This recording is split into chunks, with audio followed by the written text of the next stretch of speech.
સુરત જિલ્લાના માંડવી નગરમાં આજે સૂર્યપુત્રી તાપી માતાના જન્મ જયંતિ મહોત્સવની ભાવભીની ઉજવણી કરવામાં આવી। માંડવી નગરપાલિકા દ્વારા તાપી નદીના કિનારે વિશેષ પૂજા અર્ચનાનું આયોજન કરવામાં આવ્યું, જેમાં મોટી સંખ્યામાં ભક્તો અને નગરજનો જોડાયા હતા।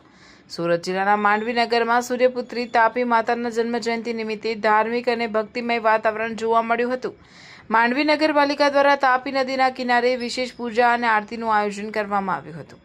આ કાર્યક્રમમાં માંડવી નગરપાલિકાના પ્રમુખ, ઉપપ્રમુખ તેમજ અન્ય ચૂંટાયેલા સભ્યોએ વૈદિક મંત્રોચ્ચાર વચ્ચે તાપી માતાની વિધિવત પૂજા અર્ચના કરી હતી।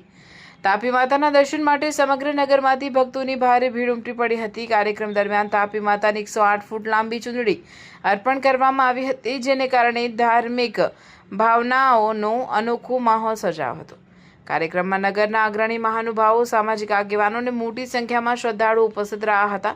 પૂજા વિધિ પૂર્ણ થયા બાદ તમામ ભક્તોને મહાપ્રસાદનું વિતરણ કરવામાં આવ્યું હતું અને સૌએ તાપી માતાના આશીર્વાદ મેળવી કાર્યક્રમ પૂર્ણ કર્યો હતો। આ રીતે માંડવી નગરમાં તાપી માતાના જન્મ જયંતિ મહોત્સવની શ્રદ્ધા અને ભક્તિભાવપૂર્વક ઉજવણી કરવામાં આવી, જેમાં ભક્તોની વિશાળ ઉપસ્થિતિએ સમગ્ર કાર્યક્રમને ભવ્યતા આપી હતી। Bureau report, Dharmendrasinh Dumasiya, Mandvi.